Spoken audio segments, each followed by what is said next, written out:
Hi,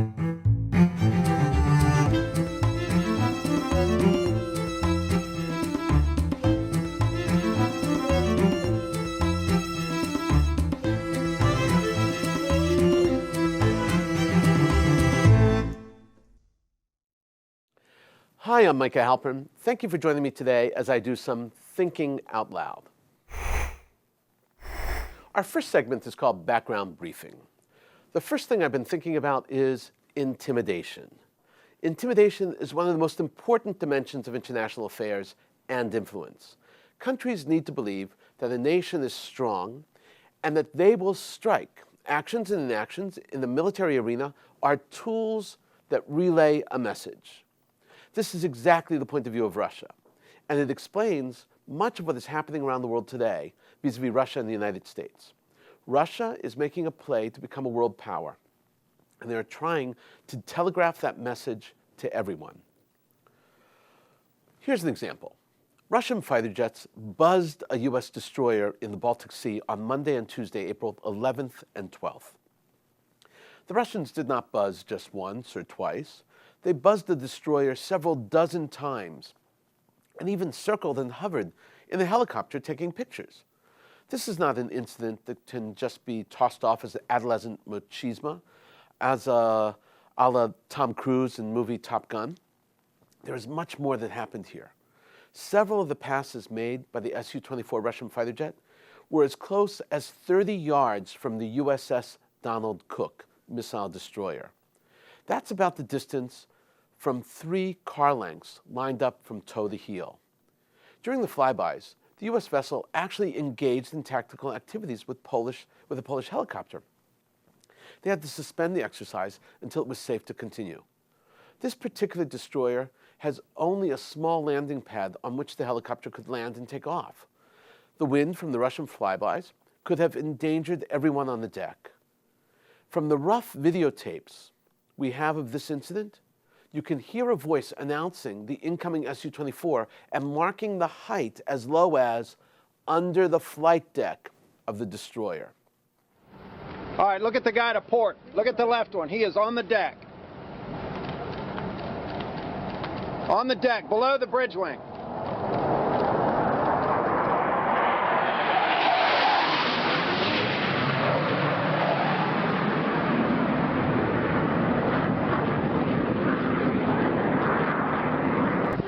Over the bow, right turn, over the bow.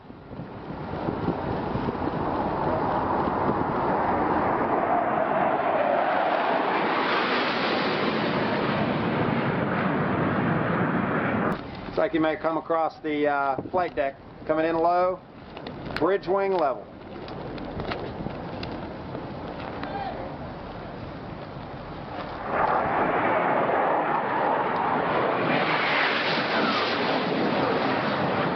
Bridge wing level.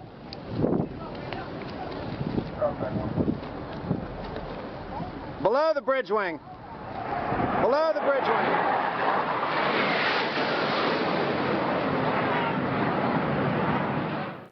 Why did the Russians do it? It certainly was not a casual mistake. It was a calculated move, a move they chose to repeat time and again over a 2-day period. With all due respect to sophisticated Russian military thought and ingenuity, we can best understand this action by taking a page from the animal kingdom. Russia did what dogs do. It was pissing on a tree and marking its territory. The Baltic Sea is their neighborhood and not, despite being in international waters, under the control of the United States. Russia wants the U.S. to clearly understand that this is their home turf, not communal property. It should be noted that the Russian fighter jets were not armed and that they have very little fuel on board. They did not lock on to the U.S. targets. So despite the aggressive behavior, the U.S. ship knew that they were not in danger. This is essential because otherwise the USS Donald Cook could have and should have shot the Russian planes down. But given the neighborhood, that would not have been a wise move on the part of the United States. This is neither the first nor the second time an aggressive flyby like this has taken place. Almost exactly 1 year ago, in April of 2015, a similar incident happened in the Black Sea. When you watch the video of that event, it's uncanny. The 2015 Russian buzz was also of the USS Donald Cook, also by Su-24s and helicopters that hovered and circled around a 2-day period during which they took pictures. The Russians actually do this regularly. Other countries casually refer to it as part of the standard harassment package that Russia engages in. The Russian agenda is to point out that they can disrupt and disturb U.S. naval activities.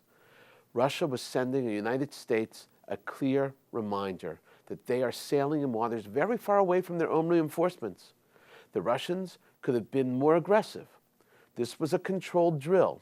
A more threatening and dangerous deed would have involved them selecting to harass not a destroyer, but an aircraft carrier. That would have been very dangerous. Carriers must sail into the wind, must maintain regular speed, must sail straight in order to allow pilots to land safely. Continued wind disturbances by flybys would certainly hamper that. There are several variations to this harassment package. Russia has also sent reconnaissance aircraft to circle U.S. ships. Those planes are very large and have much longer lasting strength than the Su-24. They would circle for 8 to 10 hours. That's what happened to the USS Donald Cook last year, also in the Black Sea. But last year, the Russians played tag team with their aircraft, swapping one for another. And they kept encircling and circling and circling and circling. The event last year was in response to the United States coming to the Black Sea, which was in response to Russia's actions in Ukraine. This year, the Russians are reinforcing last year's message. The presence of the Polish helicopter was also not an accident. The U.S. ship had just departed a Polish port. The U.S. is developing important Polish and Eastern European allies. Russia is saying, beware. It all might sound exciting and very dangerous, but it's really a staring game that continues until one side blinks, and then everything goes back to normal. The United States has said that they're going to report this all to the NATO for evaluation. They are really hoping to do this and punish Russia. The address for these violations is indeed NATO. Unfortunately, NATO has failed miserably in asserting itself as a police and judging authority. In the end, NATO will most likely not be able to effect any real discipline. And not surprisingly, this is also part of Russia's plan. Another example of intimidation is the recent speech Iran's President Rouhani gave. He addressed the Muslim world, especially her Arab neighbors, saying that Iran will defend everyone from terror threats and from the Zionists. Rouhani said, quote, "If tomorrow your capitals face danger from terrorism or Zionism, the power that will give you a positive answer is the Islamic Republic of Iran." He continues, "The power of our armed forces is not aimed at any of our neighbors. Its purpose is to defend Islamic Iran and act as an active deterrent," unquote. There are several important things happening in this speech. Most importantly, Rouhani spoke at an army parade. It was the annual army parade in Iran during which the newest and most modern Iranian weaponry is displayed. It's intended as a source of great pride. This parade showcased many of the new Russian arms that Iran has received since the arms embargo was lifted last year. Especially present was the newly acquired Russian S-300 missile system. Actually, it's not so certain how much of the system is actually in Iran and if they received the entire system at all, but they paraded it nonetheless. Next in importance is that Iran wants everyone to understand that they are protectors of the regime. This is a theme that Iran has been pushing for some time now. They want to usurp the roles of Egypt and Saudi Arabia as caretakers of the region and the Middle East. People on the Arab street are actually starting to believe them. Iran also wants to emphasize that the people they support are not terrorists. In other words, in their eyes, Hezbollah is not a terrorist organization. And finally, Iran is taking a strong stand against those countries that are warming up their relations with Israel. Egypt and Saudi Arabia, let's say, have agreed to exchange an island of Tiran in the Straits of Tiran. The exchange involves Israel. Iran is challenging anyone who would deal with Israel, or as they call it, the Zionist entity. In yet another example of intimidation, OPEC met recently in Qatar. Iran refused to attend the meeting. The reason was simple. This OPEC meeting was called in an effort to bolster oil prices and by limiting production to January levels. The hope is that by limiting the production, the price of oil will climb and stabilize near $50. Iran was not going to sign or agree to the reduction of oil, so they did not attend. The Iranians are finally pumping and making money. This money is essential to their renewal after the sanctions against them were lifted last year. They will not voluntarily cut their production and reduce their income, even for long-term benefits. For Iran, the short term is essential. Iranian Oil Minister Zaghna explained that the decision was simple, and he said, quote, "We reached the conclusion that the Doha meeting is for those who want to sign the oil freeze plans, and if we wanted to have a representative at the meeting, it was to show our support of this project. But since Iran is not going to sign this, there is no need for the presence of Iran's representative at the meeting," unquote. Here's the backstory. The Sunnis want to limit Iran's growth and renewal.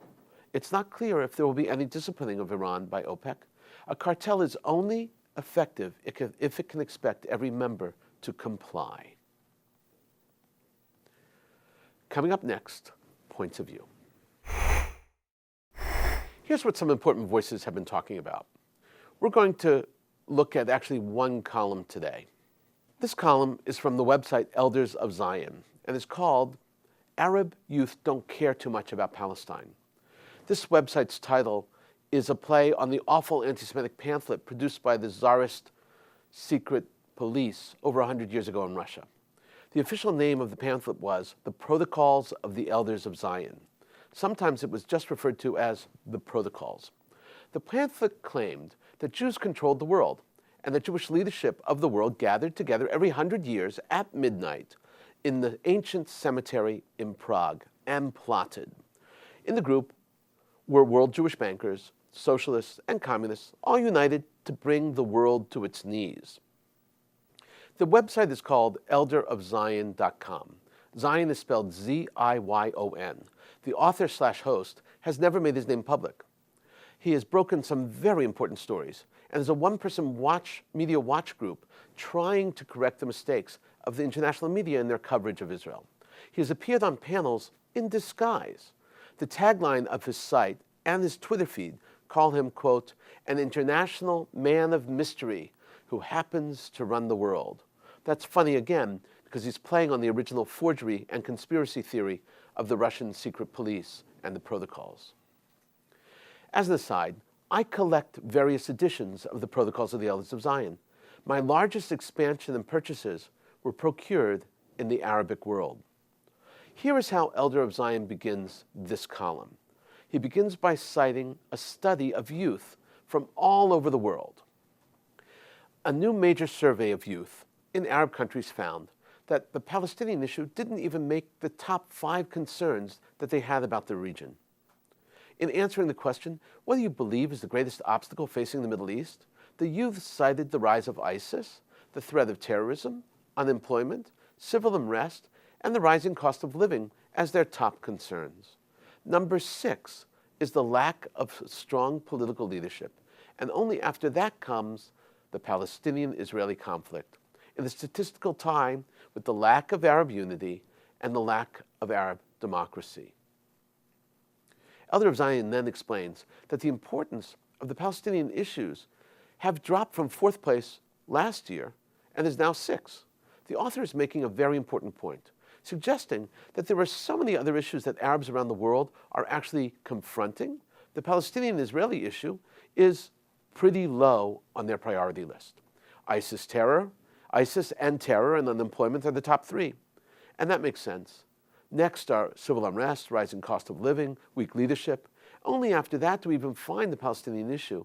The conflict is all in proper proportion, according to this study.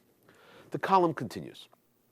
Last year, the Palestinian conflict was in 4th place, but also with only 23% choosing it as one of their top concerns.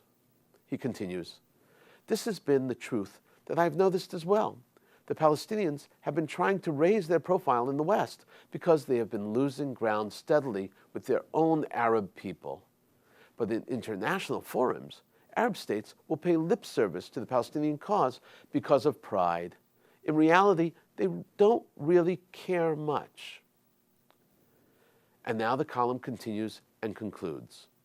From their part, Palestinian youths, together with those in Iraq and Lebanon, were far more likely to describe the U.S. as their enemy and Iran as their ally compared to other Arabs. That disconnect between Palestinian attitudes and those of the Gulf and Maghreb states could also account for some of the apathy toward the Palestinians that the majority of Arab countries show. The survey prominently trumpets that an overwhelming majority of Arab youth reject the Islamic State's ideas. That's great, but 13% said they could be sympathetic to ISIS under some circumstances. That's still over 20 million people, unquote. Elder of Zion does a great job pointing out what is an obvious issue to most of us, that the Palestinian-Israeli conflict does not really matter to most people in the Arab world. He is correct in his discussion. However, in the classic form, he also has to end by showing the half-empty glass. He has to explain that even though only 13% support ISIS, that still amounts to millions of people. Coming up, commentary through cartoons, where pictures tell the story. I want to show 5 cartoons today. The first is directly connected to our background briefing. The Russians buzzing U.S. ships with their fighter jets. This cartoon is drawn by Tom Stiglitz and was published on April 17, 2016 by media news group creator Syndicated. The cartoon depicts U.S. Secretary of State John Kerry speaking after the buzzing of the U.S. ships. He says, quote, "I'd like to apologize to Vladimir Putin for our destroyer getting too close to Russian warplanes," unquote. In the background are people cringing that he's saying such inane things. Yes, but it seems that the U.S. practically apologized for the Russian acts. It's both sad and true, and unfortunately, it put a smile on my face when I saw this cartoon the first time. The second cartoon has nothing to do with Israel or Judaism, but it is funny and uses a trick and tool which is very important to our study. The cartoon is by Steve Breen. It was published April 12, 2016 in the San Diego Union Tribune and was also in creators.com. Breen steals 2 characters from another cartoonist. He steals Calvin and Hobbes by Bill Watterson. Watterson retired the characters of Calvin and Hobbes a long time ago. Breen has the 2 characters reading the paper, and it says, quote, "World tiger count rises first time in 100 years. In other words, tiger numbers are up, and that's good news. But here's the point that's important. In the corner where we find Breen's signature is a message. It's tiny, but it's a direct message. It says, quote, "Apologies to BW," unquote. BW is, of course, Bill Watterson. This is an important communication that we are now privy to. Cartoonists send messages. Some are political, some are tributes to their colleagues. Next up is a cartoon by one of my favorite cartoonists, Dana Summers. It was published on April 16, 2016, in the Tribune News Service. There are 2 panels in the cartoon. On the left side, we see a correspondent with a microphone. He asks, quote, "Do you think President Obama is doing a good job?" And the answer, in capital letters, is a shouting absolutely. In the second panel, the correspondent is with the group he was asking and interviewing. They include ISIS, Iran, Russia, and North Korea. The correspondent then tosses back to the studio saying, quote, "There you have it, a 50% approval rating," unquote. This is, of course, very funny, making fun of the idea that the bad and evil characters of the world are those who think Obama is doing a good job. Fourth up is a cartoon from the Arabic world. It's drawn by Sabir Nazar, and it's called Old Alliance Faces New Pressures. It depicts the Iranians in a helix and the US president in the center. Leaving the model is the Saudi king. This is a description of how the entire situation in the Middle East has actually changed. Finally, this last cartoon is a sandwich board from a cafe. I found it on powerline.com. It's actually a very funny picture, not a cartoon at all. The menu board reads, quote, "Eating 2 strips of bacon for breakfast reduces your chances of being a suicide bomber by 100%. This is hilarious because Islam, like Judaism, prohibits the eating of chazer, pig. In a moment, my own perspective and a few predictions. French President François Hollande announced that France has created a national hotline for tips and information about Islamic extremism and terror.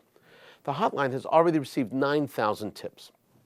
Not all the tips are real actionable intel, but the sheer number tells us an important story. It tells us that the French are worried and that they are no longer playing the role of uninterested bystander and instead telling national authorities if something appears out of place or unusual.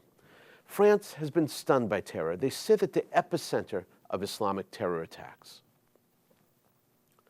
At first, it was unclear how the French people would respond. In the past, after the dust settled and after the protests, people just picked up their same old habits and ways. Now it seems that the French citizenry is still shaken and their lives have been changed. Now the French, or at least 9,000 people who contacted the hotline, are stepping forward to say that they want to help stop the scourge that has been attacking their country. The nation and its leaders must motivate the masses and turn this into a national teaching moment. Local leaders and normal folk need to understand that terrorist recruiters are as dangerous as the terrorists who blow themselves up. Recruiters and the organizers must be stopped. That is the only way to truly halt the murderous campaign of ISIS in France and around the globe. In a story where truth is stranger than fiction, PA President Mahmoud Abbas's younger brother, Abu La'oi, is treated in an Israeli hospital for cancer. Abu La'oi is 76 years old, suffers from cancer. He actually lives in Qatar. The PA press has not and probably will not publish this information. Neither will the rest of the Arabic press. The decision by the brother of the Palestinian president to enter an Israeli hospital is not surprising.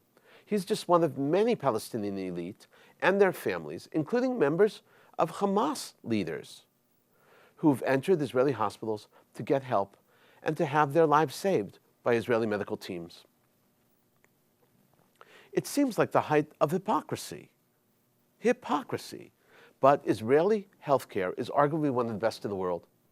And when it comes to the life and death of loved ones, the leadership of archenemies of Israel or those trying to pressure Israel at the UN, in international courts, and around the world will use Israel. Unfortunately, these leaders hide the truth from the masses. The reality is that if there were peace, Israeli knowledge, technology, and healthcare could easily be shared with the Palestinians. We've been thinking out loud about a lot today. Now that you know what I've been thinking, let me know what you're thinking. Email me at micah@jbstv.org. Tweet me at Micah Halpern. Tell me what you think. Before we end, let me leave you with one picante piece of information. Earlier I spoke about hypocrisy, discussing Arab leaders from the world entering Israeli hospitals. Hypocrite comes from the Greek. In Greek, the word hypocrite means to act or to take on a role that's not your own, like an actor. Today, in English, it means to be disingenuous, to say one thing and to do another. In Hebrew, the word is tzavua. The word comes from tseva, color. And it actually, the same idea as the color in paint. Tzviut is hypocrisy. And so often, a Hebrew word is a direct translation or explains the Greek word. In this case, knowing the meaning of the word is essential. The Hebrew word, to color, it lends far more meaning and description to the term hypocrite and a deeper understanding than even the Greek. Thank you for thinking out loud with me, Micah Halpern. Let's think out loud again next week on JBS.